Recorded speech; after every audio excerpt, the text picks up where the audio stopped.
All right, if I could please have your attention.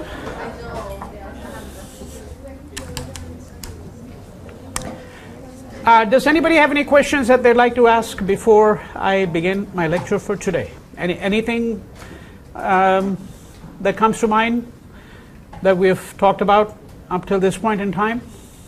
Any questions about anything?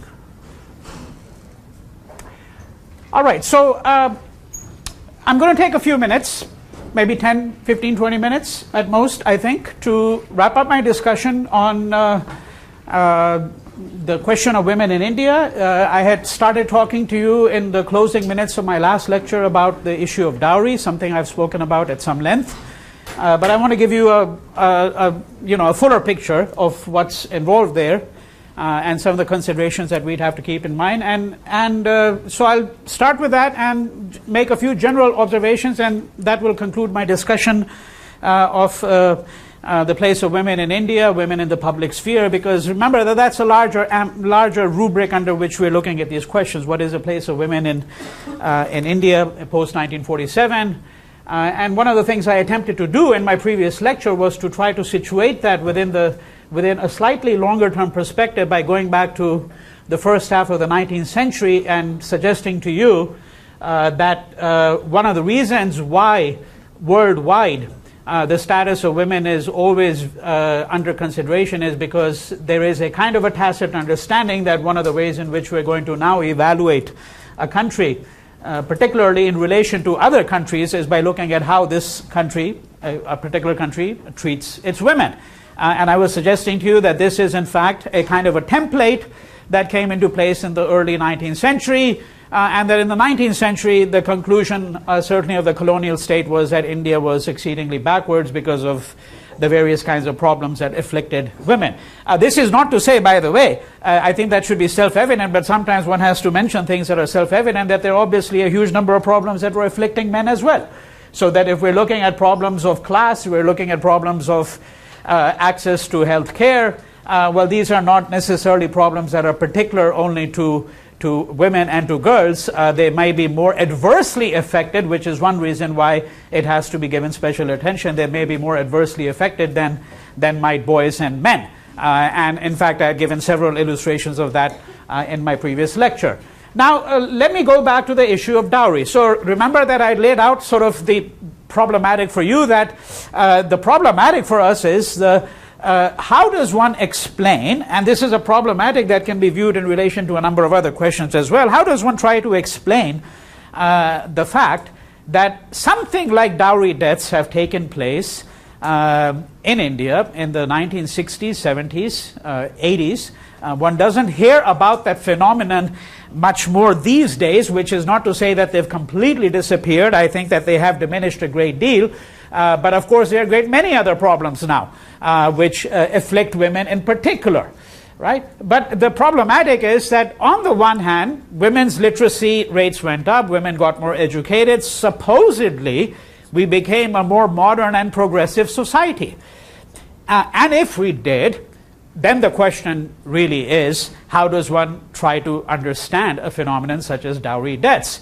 And if you're thinking, well, what kind of statistics are we talking about? Well, what I'm talking about is that in the 1990s, in India, I mean, without giving you particular figures, I could give you exact figures because I have them, but broadly speaking, we're talking about between 4,500 and 6,500 women who were reported to have been killed on account of dowry deaths every year. And then there are some other things that are rather astonishing and puzzling about it, such as the fact that the vast majority of these dowry deaths took place in North India. Why in North India? Is South India much more progressive than North India? Is it the case that investigative journalism is more prevalent in North India than it is in South India? Right? So if you were a scholar of this particular subject, then you'd obviously have to ask a great many questions. And then let's refine these questions a bit further. Do these dowry deaths take place across all communities in North India? Do they take place in Brahmin families and Kshatriya families? Do they take place in upper class families, lower class families? And what about the urban-rural divide? So here's another interesting fact. The vast majority of these dowry deaths took place in urban India. And there were some social commentators who argued, well, that the reason why we think they take place in urban India is because urban India is under the gaze of the media. That there's a lot more media attention paid to what happens in Delhi or Bangalore or some town in North India than the kind of attention we would pay or lavish on a small little village. Who cares about the rural countryside, right? So these are the ways in which you would begin to refine the question, and I'm not going to give you all the answers, because then again, as has been the case with many other subjects, we'd have to do an exhaustive study of this question, and we're not really doing that here. We're trying to understand what might be some of the problems that A, afflict women, B, trying to explain them within the problematic that on the one hand you have progress, apparently progress, society is becoming more modern. On the other hand, you have a phenomenon such as dowry deaths. Thirdly, why is this phenomenon confined to urban areas? And I already indicated to you the way in which these dowry deaths were orchestrated. Let me also mention a couple of legislative measures. So, over 5 decades ago, an act was passed, which is the Prohibition of Dowry Act. So the Prohibition of Dowry Act states very clearly that the giving and taking of dowry is illegal. Right? It's not simply the groom's family which is to be held legally accountable if they demand dowry when the woman comes into the home. Right? A woman gets married, and what does a woman when she gets married ordinarily do in those kinds of societies? She would move into her parents' home, into her husband's home, and her husband most likely in a traditional setting would actually be staying with his parents. It would be a joint family. Now we know that, by the way, and again, we haven't studied changing family structures in the post-1947 period. That's another big subject, because obviously family structures have changed as they've changed here. The traditional definition of the family has completely changed in fundamental respects in the United States over the course of the last 3 to 4 decades. Now, I don't think the changes are that sweeping in India. Nowhere as sweeping, but one of the changes that one certainly does see is the decline of what was called the joint family. And particularly in urban areas, if you happen to be a highly educated urban male and you marry a woman, the likelihood is not small. It's probably even. I don't know what the statistics are on that, but there is a good likelihood that you will now set up an independent house. But in most of these cases where we're talking about where dowry deaths took place, the woman actually moved into her husband's home, and her husband was himself actually staying with his parents, and there might have been others in that joint family too. There might have been grandparents, paternal grandparents, there might have been a younger brother with his wife, perhaps, right? So that's what a joint family would be. And what we're saying is that the Prohibition of Dowry Act stipulates very clearly that the giving and taking of dowry is illegal. That is, that both the bride's family and the groom's family are actually committing a legal offense. Right? Now, guess how many prosecutions took place under the Prohibition of Dowry Act in the first 10 years? About 1 a year. Okay? I mean, there are millions of people who are giving and taking dowry. Millions of people. Nobody is, in fact, actually being prosecuted under this act. And that's an interesting problem in itself. And the problem there is that what relationship does legislation have to a particular society? Do you transform a society simply by passing legislation? Right? If a law was passed in the United States saying that we must love our neighbor regardless of their color or their gender, so will we start loving them? And let's not talk about loving in the carnal sense, you know what I mean, of course, that you say that, well, I'm going to treat my neighbor really fairly, doesn't matter whether they're short or tall, thin or fat, black or brown, female or male. Right? No law can make you do that. Affection cannot be manufactured by law. It has to be produced by a different kind of social process. So what we're saying is that the Prohibition of Dowry Act, it wasn't simply toothless. The criticism that social activists would give is it's toothless. If the government decides that it's going to implement it, well, it's going to implement it. Well, frankly, I don't think it's as simple as that. Because when you have a social process which has really enormously wide implications, you do not simply alter it by passing a piece of legislation, which is not an argument for not passing the legislation.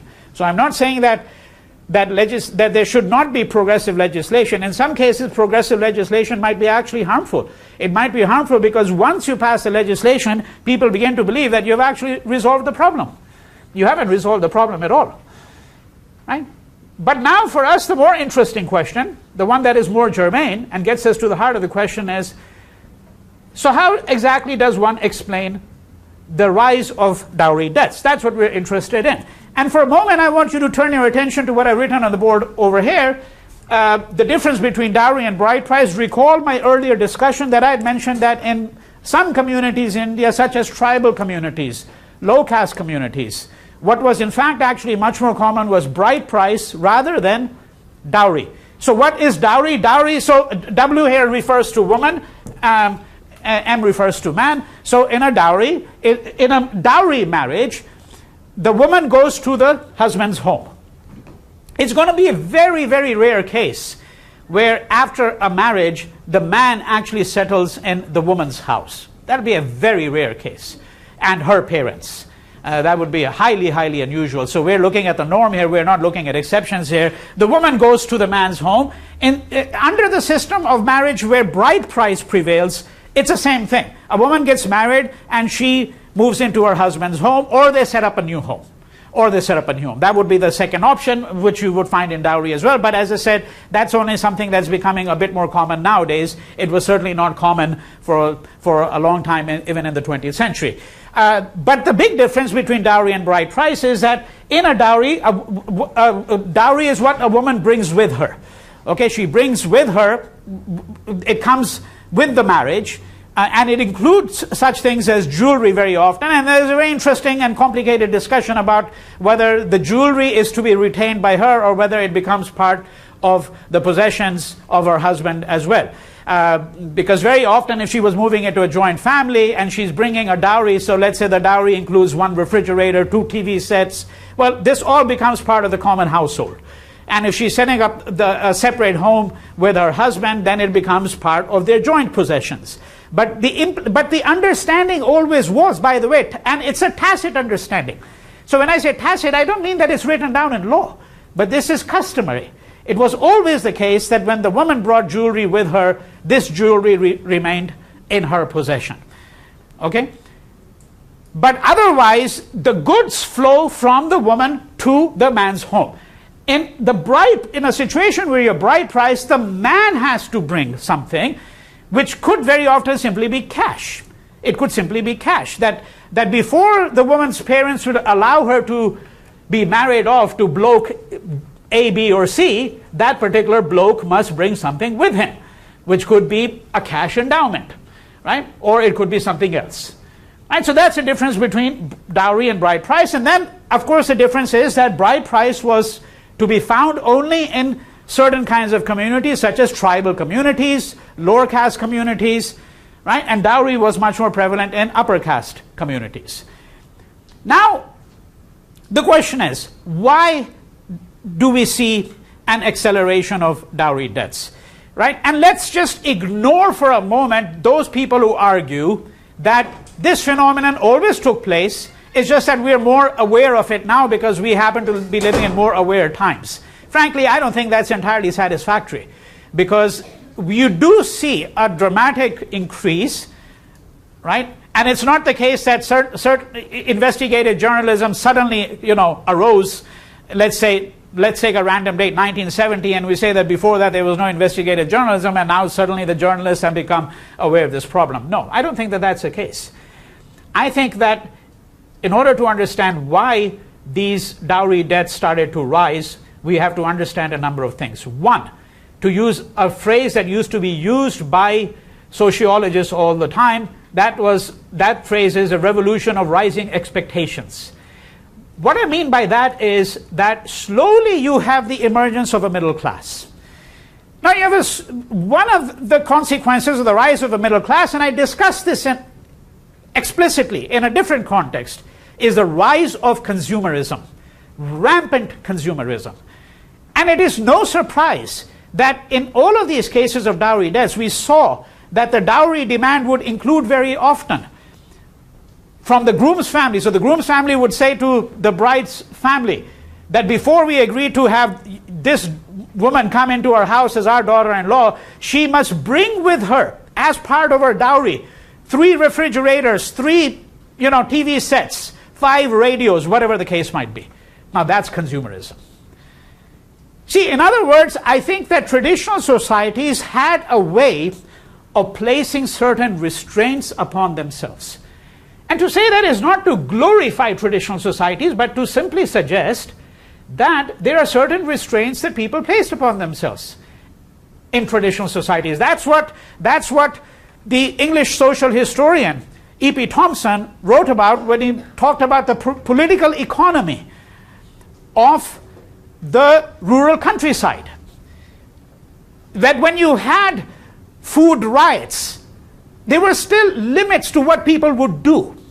There were limits to people's greed. These limits have slowly evaporated.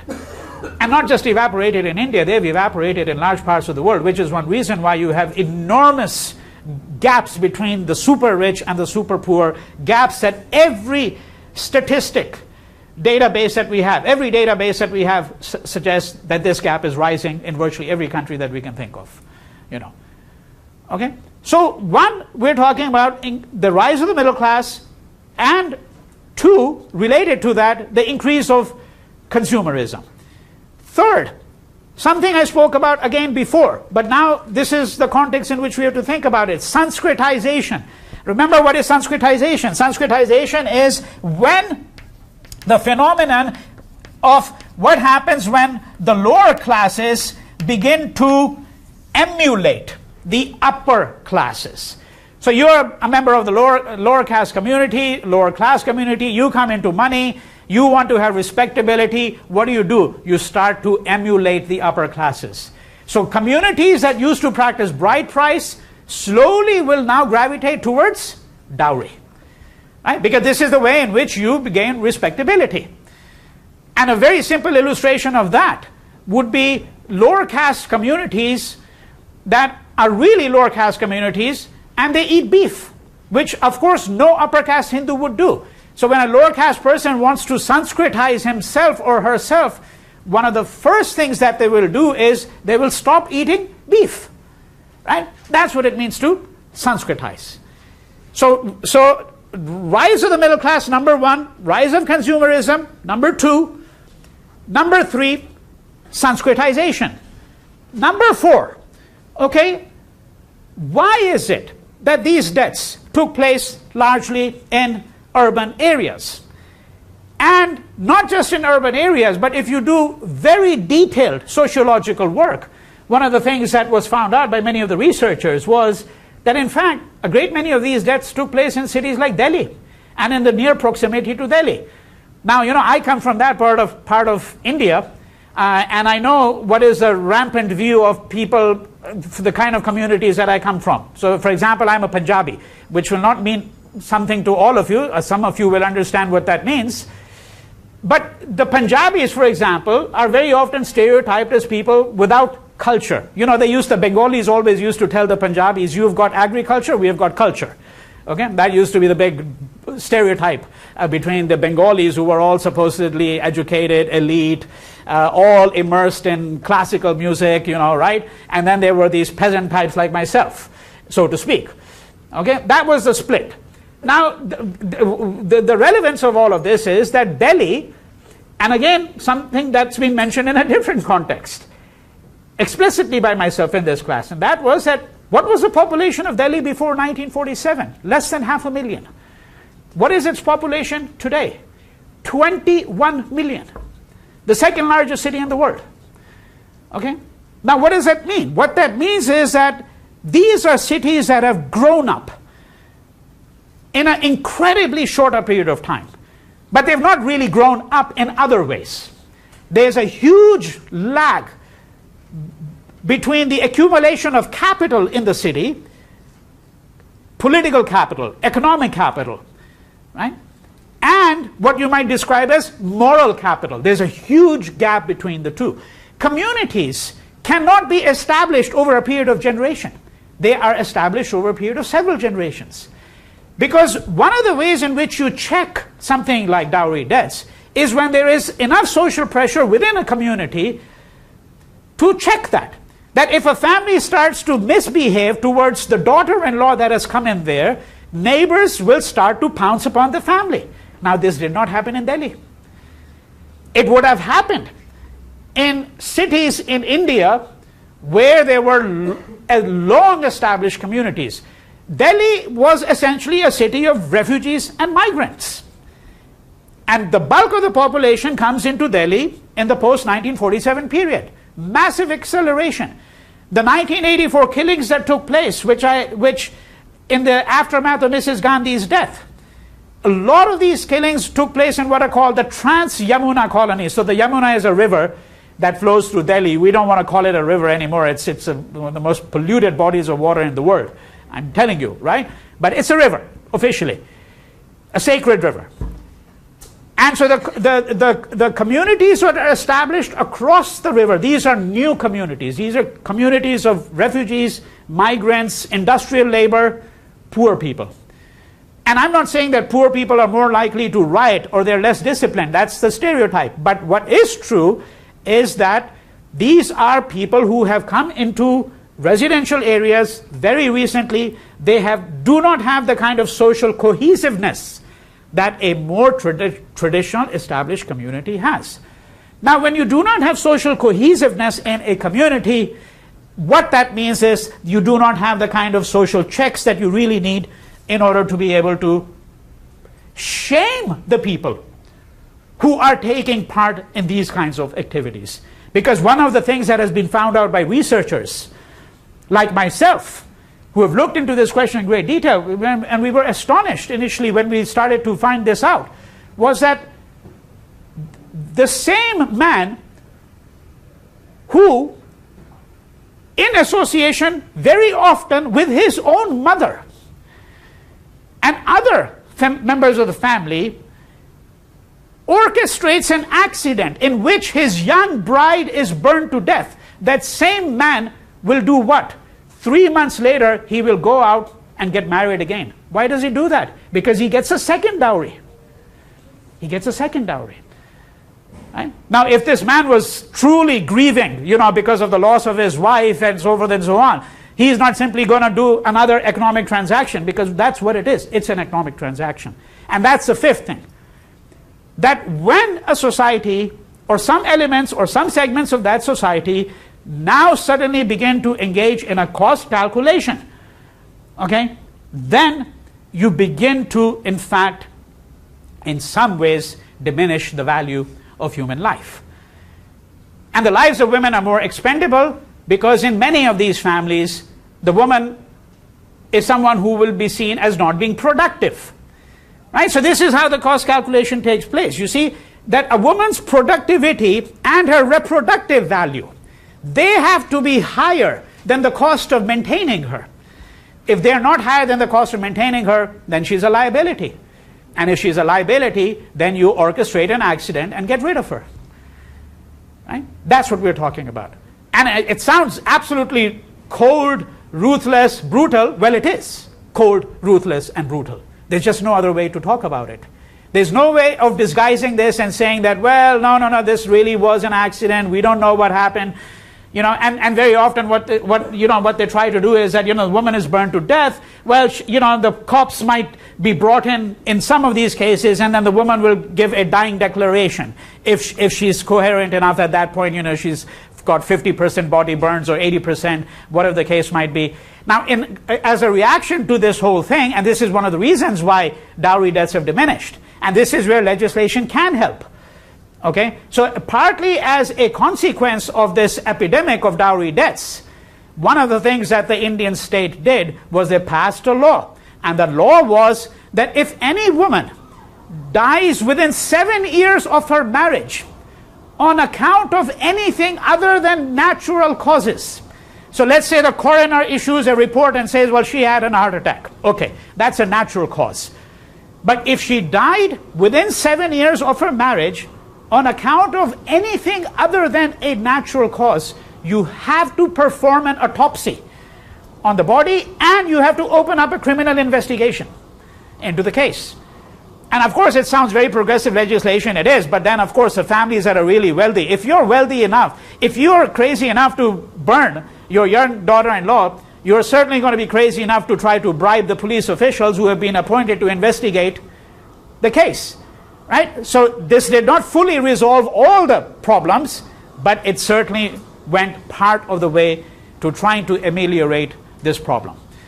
And what we're concluding, not a conclusion that many of you will necessarily be happy with, or that most social researchers would be happy with, but the conclusion is that this is another instance where modernity might in fact actually introduce certain problems that aggravate the situation of women. To say this is not to say now that women should therefore be relegated to conventional, traditional social roles. That's not the argument. But what we're saying is that this navigation towards modernity in societies such as India can be immensely difficult for women in particular, because modernity doesn't just simply provide new challenges and new opportunities, it also provides new hazards, right? And I'm not, again, giving you the full complicated picture, but I think I've complicated enough for you to have some understanding of how is it that this phenomenon arose and why it became such an enormous problem. Now some people, I'll get to you in 1 second, Sharon. Some people will simply say that, look, I mean, the simplest way to look at this is to simply say that this is another illustration of a patriarchal society. But of course, that's a very vague kind of comment. We know that almost everything is an illustration of patriarchal society, so that's not going to be particularly helpful. And in fact, actually, one of the problems here is that we can't assume that patriarchy works exactly the same way in every society. There may be some things that are common in how patriarchy operates from one society across another society, and there may be some things that are quite particular. And therefore, what we would have to ask ourselves is, what are the particular social responses that are called for in this kind of situation? Sharon, you had a question. Yes. So the husband that went for and then gets married 3 months later, is he coming from a community that doesn't have that long line of generations? Is he poor? Like, where does he come from? Not necessarily. No, in fact, actually, see, you have to remember that the context is, what was dowry? Dowry was what a woman brought with her to help set up a home. So dowry would consist, about several months ago, I was going through my parents' papers and I found the original dowry list that my mother, because what they did was they made up a list. So this was a list of things that my mother brought with her as a dowry. Okay? And what did the list consist of?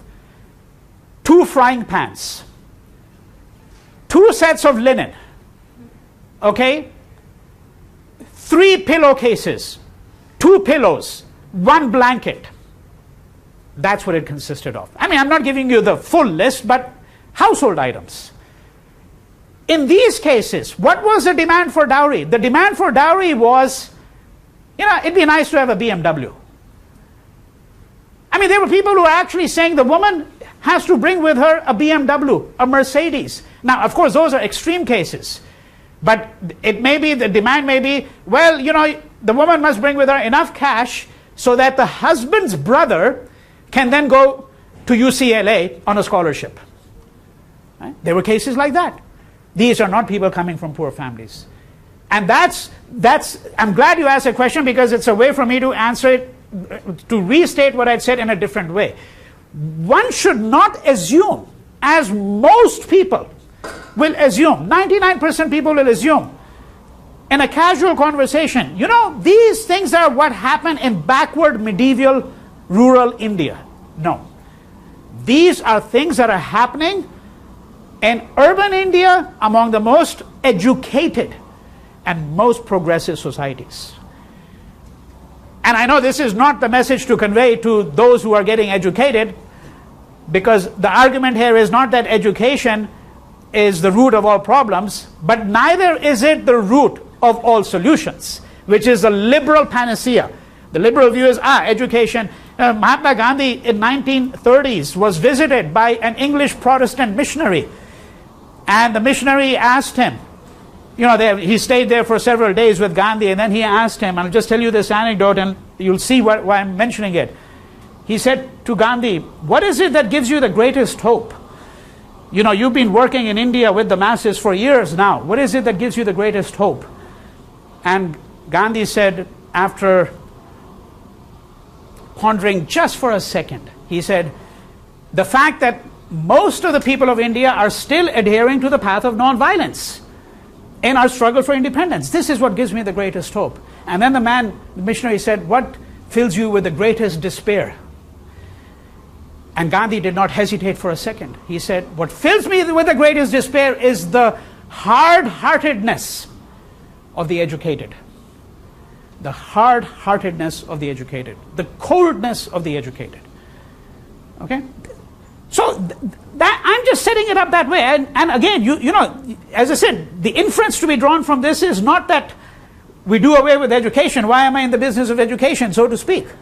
No, but rather it's to make us reflect about things that we take to be certain.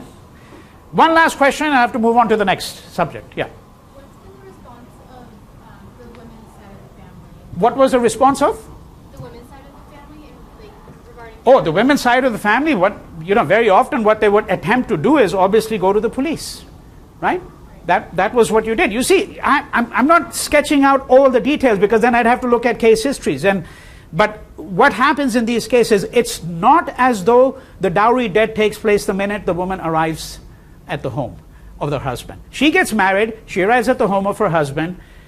A week later, the man says, oh, darling, do you think your parents could bring in a little bit more money for you? Because we don't have enough to run the household. Now, what's going to happen? Slowly, the demands continue to accelerate. 2 weeks later, they're asking for more. 3 weeks later, what does the woman do? What does the young daughter-in-law do? She goes back to her natal home, and she tells her parents, I need a bit more money. Okay, I need a scooter. I need, they're asking for an automobile. Can you do that? Can you give it? Right? These demands will accelerate, so there's harassment very often over a period of time. And then, of course, the problem is that a crime has not been committed so far. And technically, by the way, what's one problem for the bride's family to go to the police? Remember, the giving and taking of dowry is illegal. They're already committed an illegal act, the bride's family as well, because they should not have given dowry in the first place. If they go to the cops and say, this man is harassing me, okay, you know what the cops will say? They'll say, well, you've actually committed a legal offense. And very often there have been cases where what they do is they take the bride's family and haul them into jail. There have been cases like that. So that's the short answer to your question. You can see, I'm sorry, I have to, because I've got huge amounts of material to cover. Okay, but this is, I think, the context that you should think of. Let me just close this with a very brief set of observations. One, the idea is not to give you a picture here and say that, look, it's a mix of the good and the bad. I mean, that would be pedestrian. That would be extremely boring. It's always a mix of the good and the bad. I mean, if you look at the position of women here, or you look at the position of African Americans and say, well, there's some things that are going well for them, and then there's some things that are not going so well for them. That's not the idea. The idea here was to look at, in this case, a problem such as dowry debts, look at it somewhat systematically, not exhaustively, but somewhat systematically, try to understand what accounts for this phenomenon, and then put it within the larger problematic. The larger problematic is what interests us most. That apparently the liberal view has us believe that as we move along in time, we become more progressive, we become more modern, we abandon our prejudices, right, our baser instincts. Well, I think that we need to question that paradigm. And that's one reason why we're looking at something like dowry debts, right? That's one reason. The other case that I looked at, the Shah Bano case, the intent there was different. The intent there was to look at the intersectionality of gender, religion, law in India and see what are some of the complications. Because as I was trying to point out, the feminist groups, for example, are going to be split about what you're going to do in a case like this. You know, do you advocate the rights of a woman? But what if what is being advocated as her right or as her entitlement clashes with some other entitlement that she has as a Muslim? Right? How do you negotiate these kinds of things? And what is the relationship of the various communities in India to what we call the secular framework of the Indian Constitution? Because what does Article 44 of the Indian Constitution state? Article 44 of the Indian Constitution states very clearly that it would be desirable to have a uniform civil code in India, that all communities should be subject to the same rules and regulations and stipulations, not just in criminal matters, but in civil matters, in matters having to do with marriage, inheritance, adoption, divorce, separation, so forth and so on. Right? That's what we're trying to do. We're trying to, but I also need to add that we're not looking at a complete picture of, obviously, the place of women in Indian society. So, for example, just to give you one illustration, and then I'll conclude with that, one of the things I've not talked about is environmental movements in India.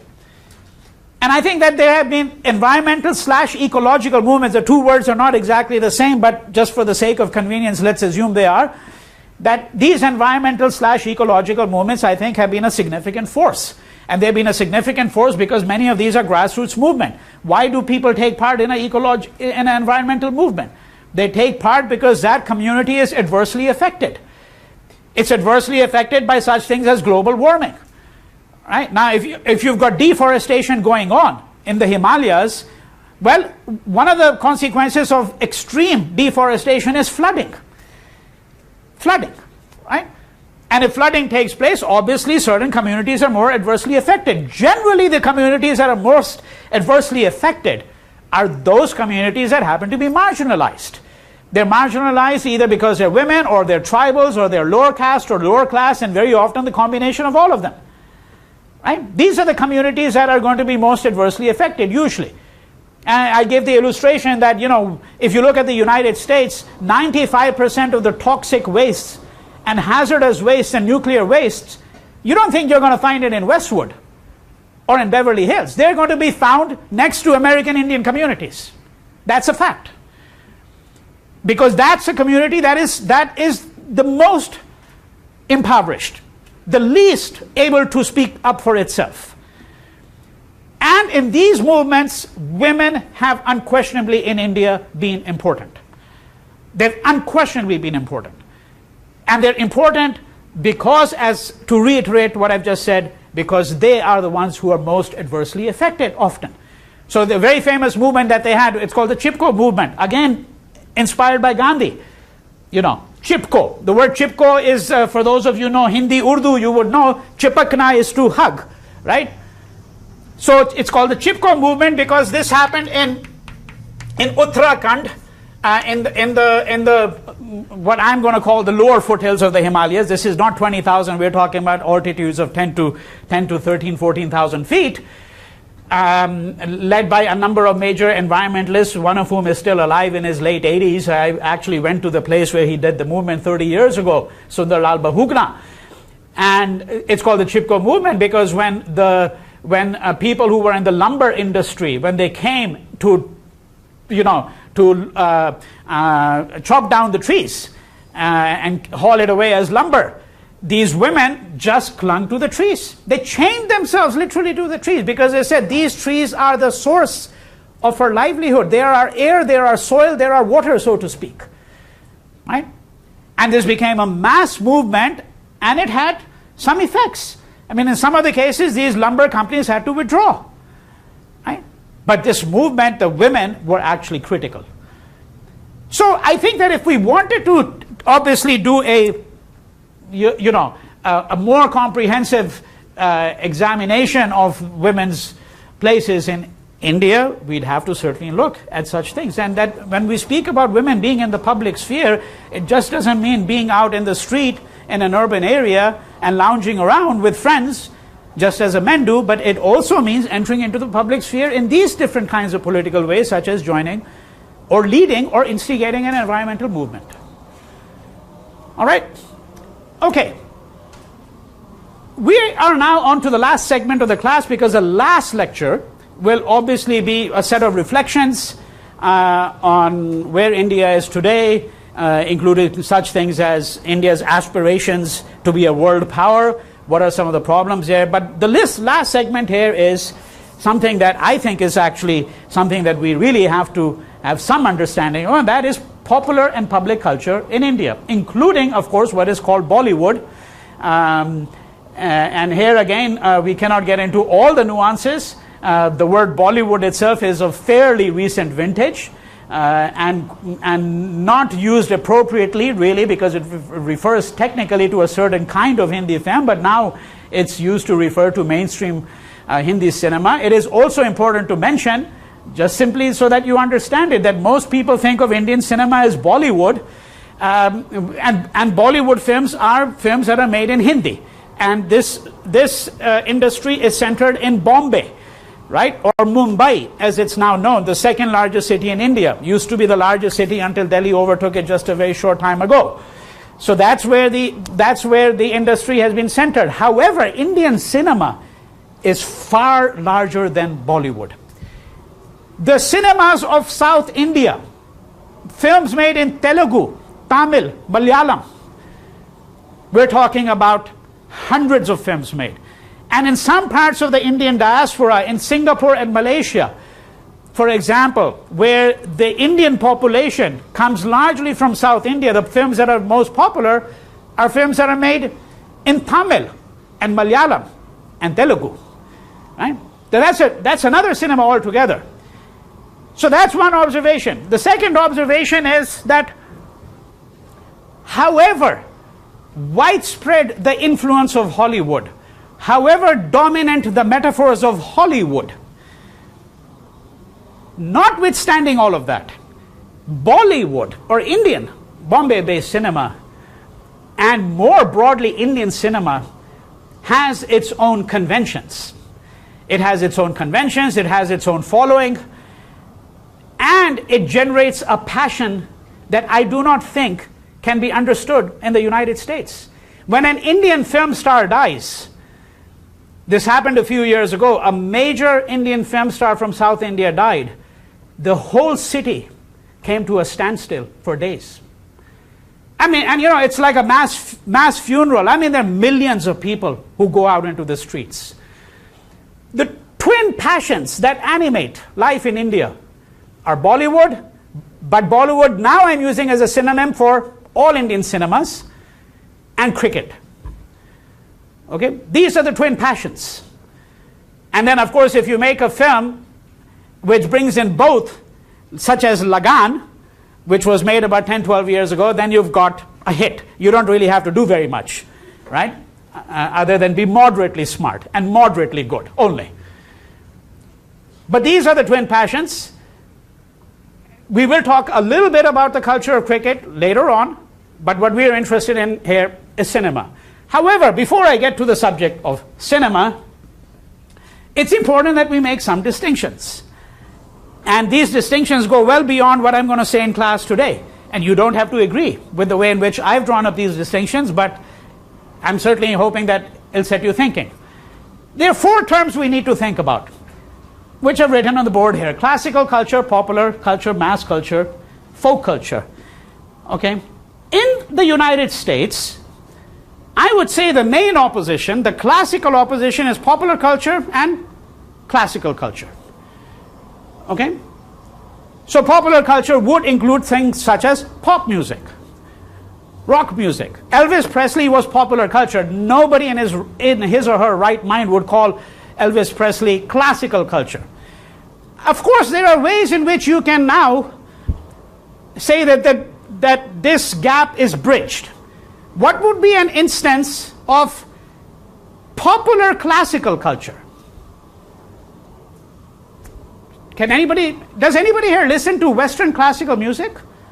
Somebody here must listen to Western classical music. I know it's not the in thing if you're at this age probably, but yeah. Are you talking about like Johnny Cash, like Conway Twitty? Johnny Cash, I don't know if I would consider that classical culture. Let's take classical music. Okay, Western classical music, yes. The jazz artists of the early 20th century is a great example of popular music bridging into classical. If you listen to a classical radio station, they play Gershwin nowadays. And yes. He was one of the pioneers of jazz. Okay, but you know, jazz is already veering more towards the classical. In other words, jazz is not heard usually by the hundreds of millions. Not nowadays, but yeah. half a century ago. A century yeah, ago so that's an interesting illustration of where something might transition from one category into another category. Okay, but we don't want to complicate it that way. We want to just say, so if you listen to classical Western music, if I said Beethoven, there is not a person in this room, I think, who doesn't know who Beethoven is. Well, let's not think about Beethoven the dog, because in America they've got all weird things going on. You know, dogs named that called Beethoven and Mozart and God knows what all, right? But you know, if I told my 3-year-old daughter Beethoven when she was 3 years old, she immediately thought Beethoven referred to a dog. You know, well, no. We know who Beethoven is, okay? Because Beethoven would be a very good illustration of a person who belongs in the repertoire of classical music, but who is popular, immensely popular. Okay, well, maybe not as popular as the Rolling Stones, let's say, were, or the Beatles, but nonetheless very popular. On the other hand, if I mention to you Olivier Messiaen, how many here, does anybody here know this person's name? No. So he's a major composer of what you would call classical music, a French composer, okay? And you really have to know classical music. Now that's classical, that's not popular classical. So that's an illustration of where we might say that, well, it's possible to actually make further refinements. But I think you understand what I mean when I say that the classical opposition in the West, is between classical culture and what you would call popular culture. So classical culture would include such things as opera. That's classical culture. Okay? It's high culture. Classical here would mean high as well. If popular would usually mean low culture. Not always. There could be exceptions. So we were just given an illustration of jazz, for example, which you really can't call low culture. And at one point, it would probably have been viewed, it was in fact part of the repertoire of people more generally, and then it moves into more rarefied circles, you know, right? Okay? But you see the distinction between popular culture and, so let's say if you were to take something like Japanese anime, okay, right? In some ways you could think of that as popular culture, but not entirely, and this is what brings me now to the next distinction between popular culture and mass culture. Most people think the two terms are synonymous. They're not. They're actually quite different. What would be an illustration of something that might be mass culture but is not popular culture, if one can think of that? And the answer would be you couldn't, because if it's mass culture, it's popular. However, there may be things that are part of popular culture, but they're not part of mass culture. What does mass culture mean? Anybody? Just speculate. Yes, Dominic. Something that's observed by nearly everyone in a group, in a country. But that would be the same as popular in a way. When have we always had mass culture? In the West, for example, have we always had mass culture? When did mass culture, you're nodding your head and saying no, right? Yeah. Mass culture in a sense, like unifying factor? Explain a bit more. Culture in a sense to which everyone could attribute to being part of their identity in terms of like it. No, but that again goes towards popular culture. When did mass culture arise in Western society? Yeah. When I think of mass culture, I think of something maybe like sing, Something like what? Like texting. Texting. Like Okay. So what makes possible texting? What are the what? smartphone, like that's mass culture. I think a majority of the world. What does the word mass here suggest other than popular? No, but I don't mean in terms of physics now. I don't mean mass culture. When we say television introduced mass culture, what does that mean? Yes. Sorry? Technology. Okay, but when you write an essay, by the way, do not give me one word. Okay? So explain if you may, please. What does technology permit that was not possible before? Accessibility to everyone. Accessibility, but let's put it in more precise terms. It allows the mass reproduction of a certain thing. Classical music could never have come into the domain of popular culture but for the fact that you have mechanical means of reproduction. When did mechanical means of reproduction become possible? In the 19th and 20th century. Right? You cannot have mass culture before the mechanical means of reproduction of something become possible. And mechanical means of reproduction include such things as obviously recorders, recording machines, televisions. Why do some people still want to go to a play? Because you see things in flesh. It's not being reproduced mechanically. Of course, you could now do a live telecast of the play. That's a different thing. But let's suppose you didn't. So if you have a Shakespeare festival, that's the whole point. And they say no cameras permitted, nothing. Right? It's still a special experience because it's not also available to the masses. You have to go and pay your ticket. So the difference would be going to the opera and just sitting at your home and listening to opera your whole life and never actually having gone to an opera. The fact that you can do that has to do with the mechanical means of reproduction. That's when something can possibly enter into the domain of mass culture. Not everything that is popular culture enters into the domain of mass culture. From India, now let's shift the scene to India. From India, the best example would be something like kite flying. For those who come from Pakistan, you would understand that too.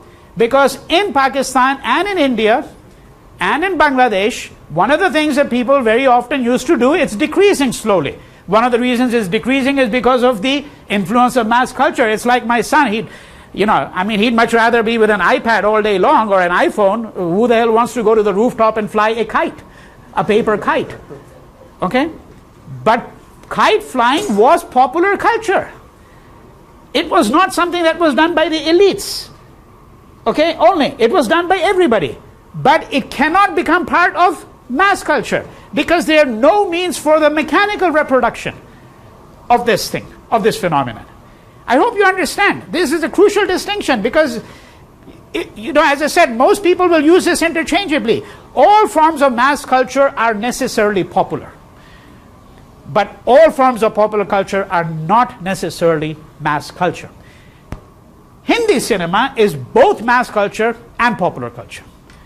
It's mass culture because obviously cinema involves the mechanical means of reproduction. You have one DVD, you plug it in, and 5,000 people can see it. 50 million people can see it. You just have to keep on copying the DVD and send it to different cinema halls. Right?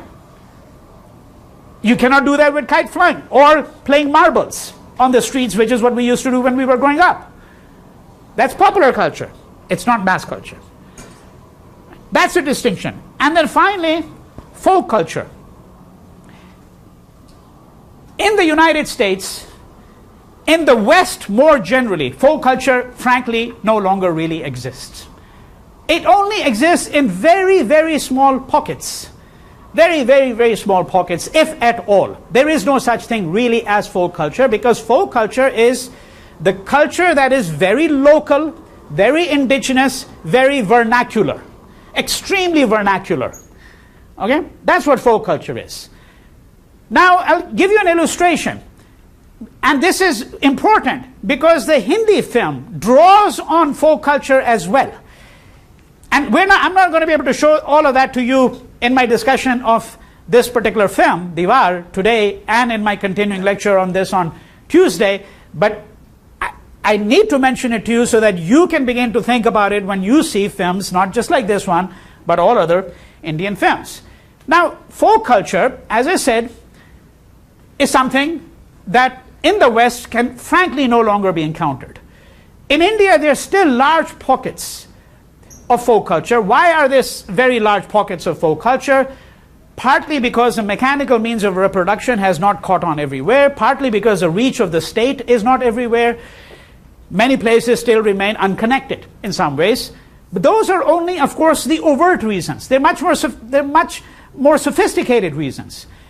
And those reasons may have to do with the fact that the people who at this point in time are not sold on the idea that culture is something that is universal. Okay? And that in order to partake in culture, you have to partake in these universal aspects of culture, such as Hollywood cinema, for example. Now, folk culture can be a bit of a problem, and I'll give you the illustration here. Now, there are many immigrants. And remember that America, of course, is a society made up of immigrants. You could be one generation, you could be 5 generations, but everyone has come from somewhere else. Okay? Barring the American Indians, everyone has come from somewhere else.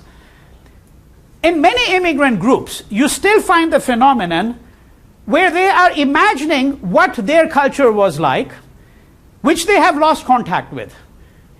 You know, so it's like a Bulgarian, and this has been documented, it's like a Bulgarian living here, okay, and imagines that, oh, there's this dance form, and goes back to Bulgaria because they think they're going to find it there.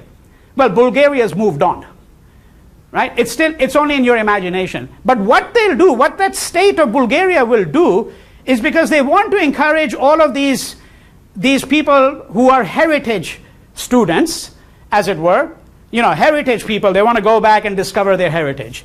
They'll say, we'll put on a dance for you. And this is the invention of tradition. This is what historians and theorists call the invention of tradition.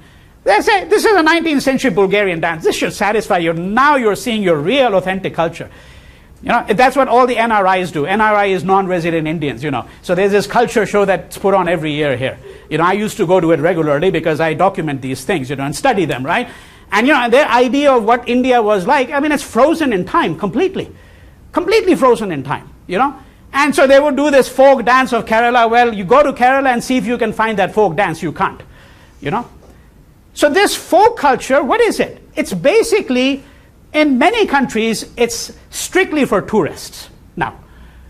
And for heritage people who are coming back, right? It's like a museum piece now, essentially. But in India, this is not entirely what folk culture is, for reasons that I've already mentioned to you. Namely, the fact that there are huge pockets of people, huge number of communities, which for various reasons are still not part of the dominant homogenizing forces that produce a uniform kind of culture. Right? That's still not happened in India. And of course, it's in that context that we have to see Bollywood, because the critics of Bollywood will argue invariably that Bollywood is profoundly troubling, not only because it's sexist and this and that, right? The usual isms can all be applied, so we won't go through the list, you know, right? But that it homogenizes. It homogenizes Indian culture, and now what's happening is that people who were not really part of the dominant culture, and Bollywood is slowly entering into these communities. We'll have to assess whether, in fact, this is the case or not. And my submission to you is that that's not entirely correct. Okay? And we're going to try to see, when we analyze this film, as I said, we won't finish with it today, but we'll try to see when we analyze this film what really goes on. Now, why should one be interested in popular Indian cinema? when one is looking at the history of India post 1947. Right? So a few brief remarks, and then we'll see one clip from here. And then on Tuesday, I'm going to comment on the clip. I'm not going to have time to comment on it today, and I want you to think about it, about what's happening in this clip. Okay? But a few comments before that.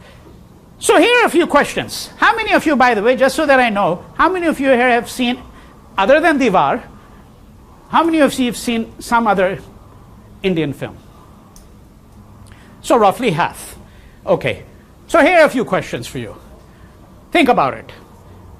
Number one, why is it the case that so many Hindi films have songs?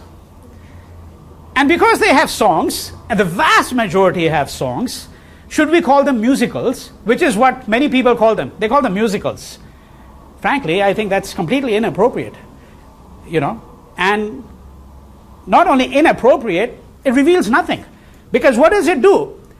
The person who calls it a musical is thinking of a genre called the musical, which was prevalent in Hollywood, which has, by the way, disappeared from Hollywood too. But it was very common in Hollywood. Another genre that more or less disappeared, it kind of comes back in a different form once in a while, is the Western. Right? You've seen the Western, right? The man on the horse, riding off into the sunset, right? Fascinating films for what they tell you about America, but that's a genre. Many people who study cinema in the West, they think of genres. So science fiction is a genre, the Western is a genre, musical is a genre, the film noir is a genre. Fascinating genre, right? Film noir. These are all genres. And what they do is they immediately assume that we're going to use the same concept when we start studying mainstream Indian cinema. And we shouldn't. Because these films are not musicals. Right? And then, of course, we have to ask, so this is the second part of that first question, and you're not going to be asked this question, by the way, in your exam, because I don't expect you to know why Hindi films have songs, and there are lots of theories about that. Okay?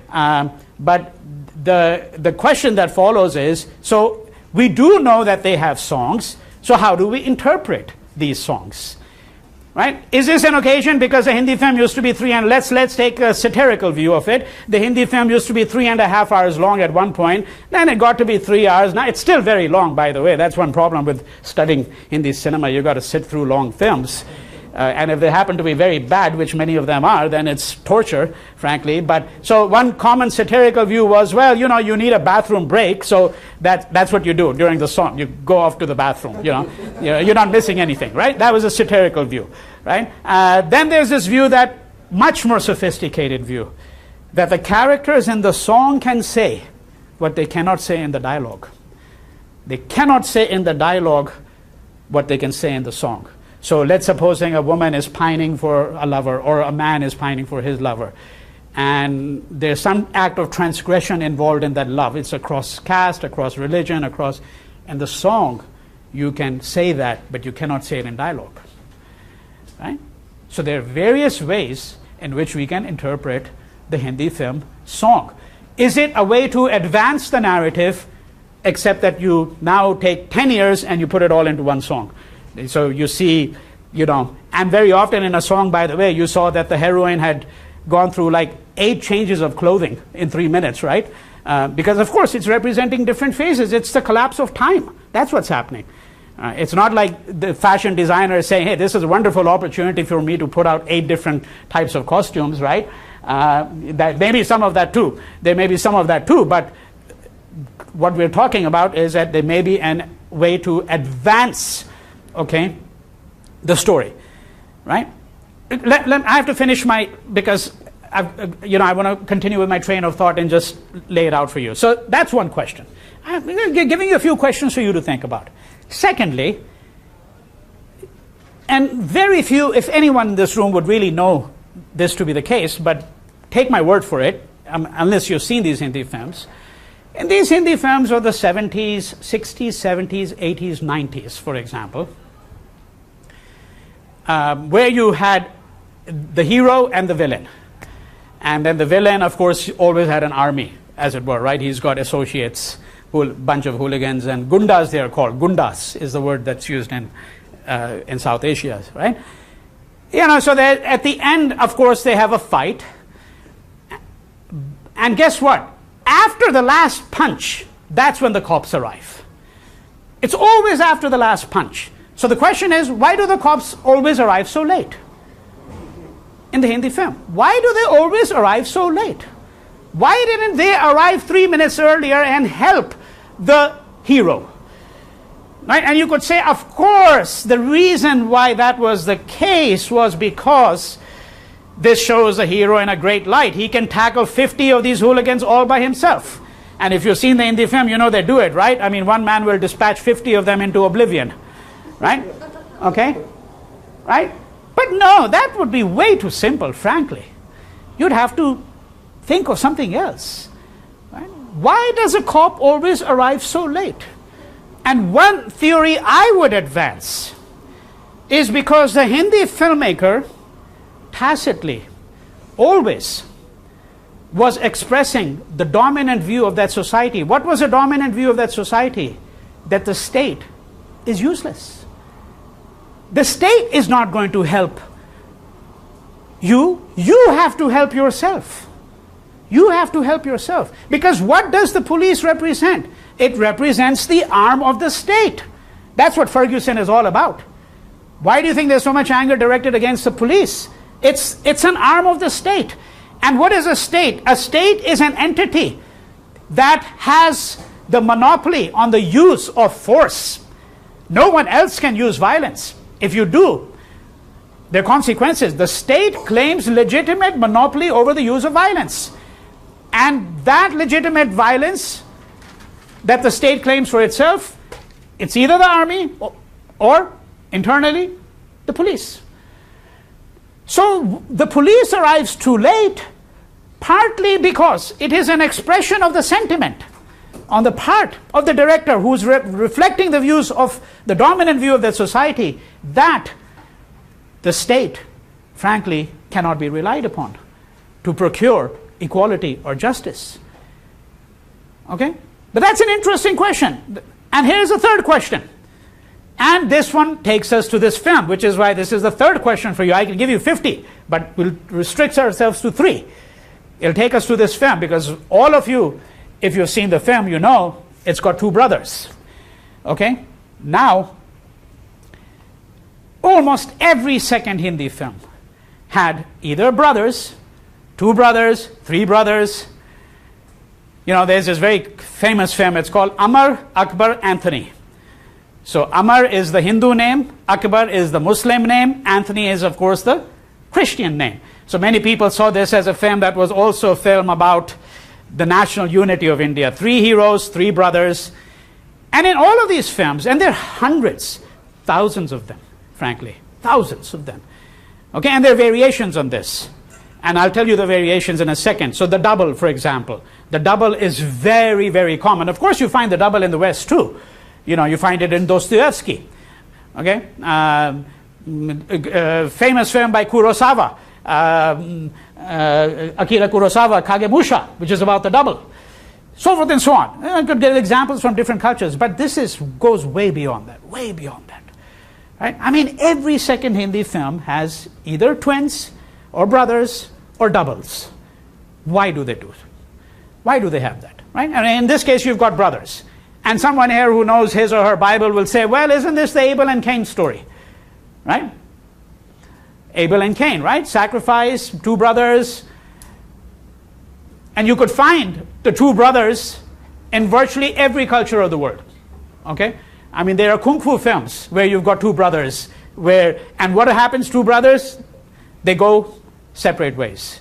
Right? And of course, in the Hindi film, one is the smuggler, the other is the cop. And of all the cops in all the world, it had to be that cop in that town, I'm paraphrasing Casablanca, of course, right? Who had to be there at that point in time, and he had to be assigned that job of capturing his brother. Right? That's his, right? So of all the cops that you could have found, it had to be his brother who joined the police service and was then given charge of this job. Okay? Why 2 brothers?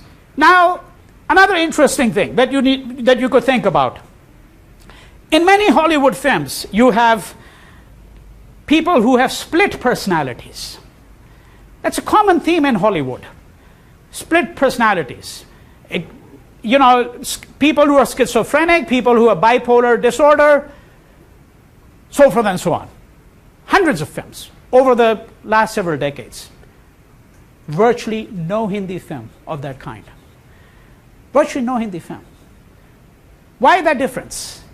Are we not able to deal with these kinds of things in India? Or is there too much, or conversely, is there too much fascination and interest in this here, in this culture?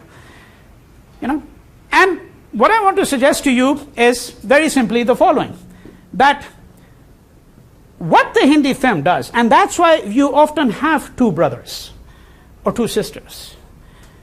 What the Hindi film does is it suggests that, look, let me put it in a pedestrian way, simple way. There is the good and the bad within each of us. Okay? We all have split personalities, whether we recognize it or not. Right? There's a part of me that wants to whack my son whenever he does something wrong, and then there's a part of me which says, well, you should never do that because that's exercising violence over someone who cannot respond. Right? And there are different ways in which people have written about this and thought about it, but essentially take it in its most common form that there is a good and the bad within each of us. No one is wholly good, no one is wholly evil, frankly. Now, what the Hollywood film does is it creates that split personality. So it takes that person and it splits it up into internally. What the Hindi film does is it splits it up externally. It takes one person and projects them as two. It projects them as two. So, and in many of these films, as in the Western, so you should see the Western if you haven't seen many Westerns, there I can give you a short list of 3 or 4 that are really fabulous. Okay? Because in the Western, in the classic Western, what did you often find? You often found that the person that you most sympathized with was the person who was actually the villain. Why? Because he was a villain with the good heart. There is no one, I think, and if I'm wrong about this, you should tell me right now or send me an email. There's no one who can watch this film and after having watched the film say that they found the police officer, Ravi, more interesting and more sympathetic than Vijay, the hero of the film. Everyone's heart is going to go out for Vijay, not for Ravi. He's an absolutely dull, boring character. I mean, he's miserably boring, frankly, right? Everything here rests on Vijay. But he's a villain. He's a smuggler. Okay? And that's another set of problems. Why is it that literature and art is able to evoke more sympathy for those who are the villains, for those who are the downtrodden, so forth and so on? But what's happening here? I'm leaving you with that thought. We don't have time to look at this clip today, but we'll start with it on Tuesday.